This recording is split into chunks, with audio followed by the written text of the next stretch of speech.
What is going on, guys? How's everyone been doing? I know I've been gone a while. Too much, actually. But now I'm back and I'm ready to do another video. Today I figured I'd do something different and do something not related to Kingdom Hearts 3. But for the first game in the franchise, Kingdom Hearts 1.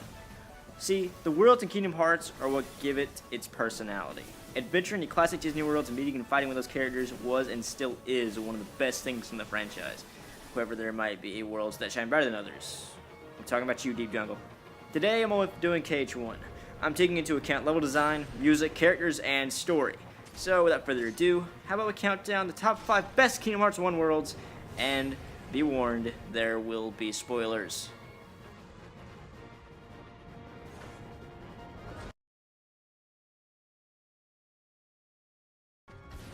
My number 5 choice is Olympus Coliseum. This world may only have 3 areas, but this was the only world to allow you to level up quicker, test your skills, and get multiple new Keyblades, and fight secret bosses, not to mention, most notably Sephiroth. This world allowed you to fight Hercules, Hades, Ice Titan, the Rock Titan, and even Cloud himself. Cerberus even made a boss appearance. Even subplots were going on, with Sora becoming a hero and Cloud working for Hades. A lot of action and fun happens in this world, and I wouldn't have it any other way. I love this world. I've heard people not like it in the past, and I can understand, but with all the content that's packed into it, I believe that it's really good for this game. And since it allowed you a lot of opportunities to practice and to level up, it has to go to that number 5 spot. I don't know, maybe it's just kind of a opinion-based thing. You don't have to agree with me, I'm just saying.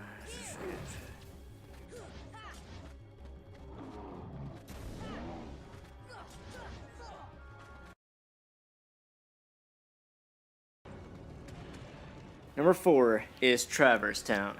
This is the first world you will ever travel to.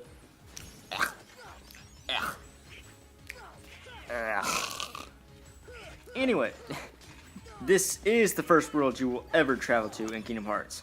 Here we find out what the Heartless are, we meet Donald and Goofy, we have 2 guard armor bosses, and we are introduced to our first magic spell here. I enjoy this world because of the diversity, and a lot of other things, such as the expansiveness of it. You could go to the shops in the first district, go to the Dalmatian's house and receive items from them in the second district, or go to the third district to visit Winnie the Pooh and Merlin. You could even practice magic there. All in all, it's an expansive world with a personality, with much to do, and that music is pretty great. Now, the thing about Traverse Town is it introduces you to the game, right? This is pretty much the first world besides Destiny Island. There is so much story here. You meet Sid, Aerith, Leon. You unlock, I'm sure you unlock a Keyblade here, right? I can't remember any off the top of my head, but I do think you get the Pinocchio Keyblade here. I just like how big it is, and like how memorable everything is to do here, how colorful it is. There's so many things that I appreciate about this world that make it one of the best ones to go back to. And you know, it was one that you visited the most often. You had to visit this, I think, you believe 3 times in the whole game. And if you were losing, if your magic wasn't that great, or if you were losing a lot of items on the battlefield, you could always just come here and know that this was a safe haven that you could come to and buy those potions back and go visit Winnie the Pooh and just hang out there. There's so many things to do in this world rather than the others that make it a really fun world to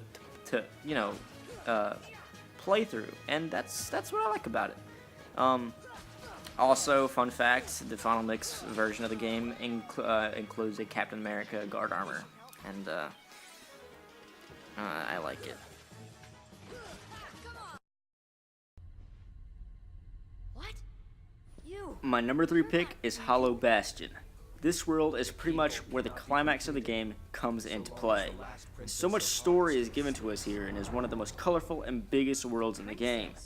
Not to mention you get to have Beast as your party member. This world is also where you battle with Riku and Sora loses his heart. The bosses in this world are superb, especially the Maleficent battles. It's so unique, and the music is some of the best in the game. Now, when I talk about this world, this is pretty much where all the plot starts to come in. You see, with Kairi, we learn that Kairi is the Princess of Heart. We learn that Sora has lost his heart. We learn that Riku has been possessed by Ansem and is pretty much home to one of the most annoying and hardest boss fights in the whole game. Now, when I talk about this world, I always go back to Kyrie's how inside? pretty it is and the different levels. Now, some people argue that the conveyor belts and the bubble transportation in the level is bad, and it is, and it also can be confusing sometimes. But I always thought that was kind of neat because there's like a bottom level and a medium level and a top level, and you slowly work your way up to this giant castle, and pretty much this is the home of the Heartless. This is where they all reside.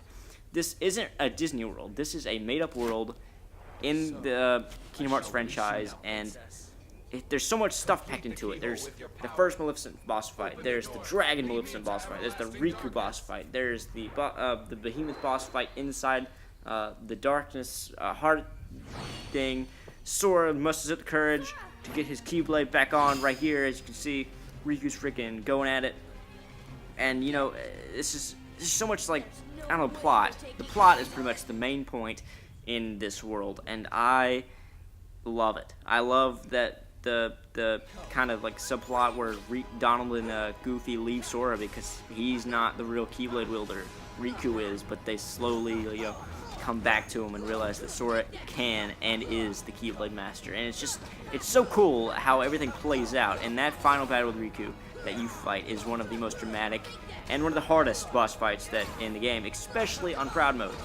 But yeah, like I said, it goes back to the plot. It goes back to how colorful and expansive it is, and that's pretty much why I love this world. And you know, there's no platforming. It's just simple enemies. You have a point A to point B kind of thing going on. It's your job to get to the top of this castle and beat Riku. And hey, what more could you want from a Kingdom Hearts world?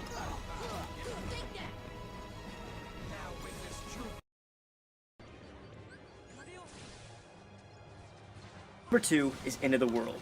This is the end of the game. Before you get to the final boss, you visit parts of each world you visited, taking you on a trip and realizing how much you've accomplished. Then you're taken to a boss fight with Chernobog himself, and fight your way through the toughest world in the game. Everything has led up to this, and this world doesn't disappoint. From revisiting each world to gliding and defeating Chernobog, this world's non-stop dramatic action. Don't even get me started on the multiple-phase final boss, which I won't talk about here. So when I talk about the end of the world, I always go back to the visiting of the other worlds. I always thought that was a nice touch, and it kind of like showed how big your journey was. And not to mention, this world was tough. Like, if you were underleveled, it was tough. The bosses were tough. You know, Chernobog was also kind of tough. You had the flying controls. You know, there was so much kind of like mechanics in this world that I really appreciated. And I don't know, I really don't know how to describe this world in a sense, but to me it was just like, it was really dramatic, and I liked the story. I liked the things like the bosses and stuff. I don't know. I appreciate the world for what it does, and I think it's one of like the best ones if you want to challenge. I think it's one of the prettiest, and I think it's one of the most unique. And I don't know. Just to me, it seemed like the mechanics and the bosses were kind of like this epic climax to this epic game.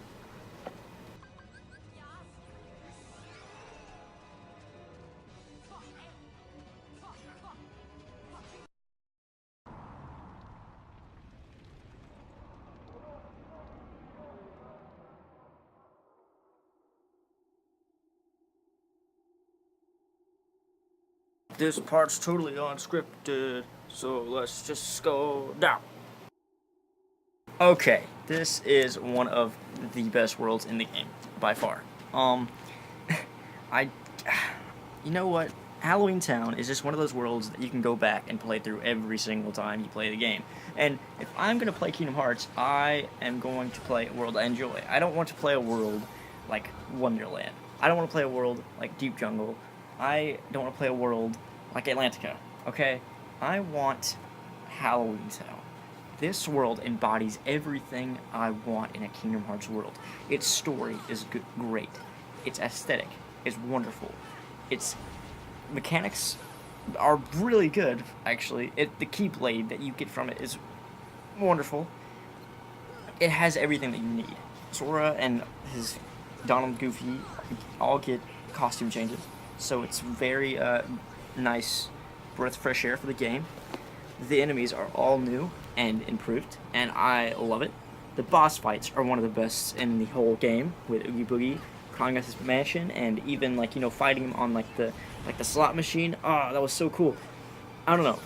This world always just got me as like, whenever I played it, like when I was really small, I'd be like, oh, this is my favorite, and it still stands. Like, I don't know, I can't explain like how why I like it. It's so hard because I don't know if it's just nostalgia or if it's some other reason, but take my word for it, this is one of the best worlds in the game. I don't see how you would disagree with me, but it's my opinion, and I think that Halloween Town it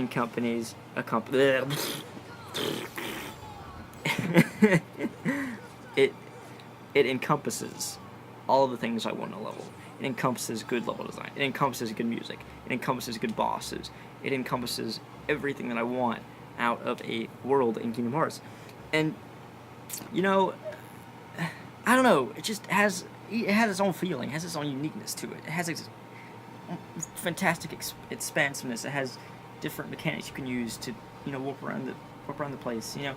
I don't know. It strikes me as something magical, and I love it. I love this world, and I hope you guys do too. And yeah, that's pretty much why I like Halloween Town. That didn't really prove anything, but I tried. And You guys watch my videos, and be sure to click that like and subscribe button. And thank you for watching this video the whole way through, and I hope you enjoyed it. And if you want, you can put in the comments your favorite world of Kingdom Hearts. This is totally an opinion-based video, so I'd like to hear what you guys think, and I'll see you in the next one.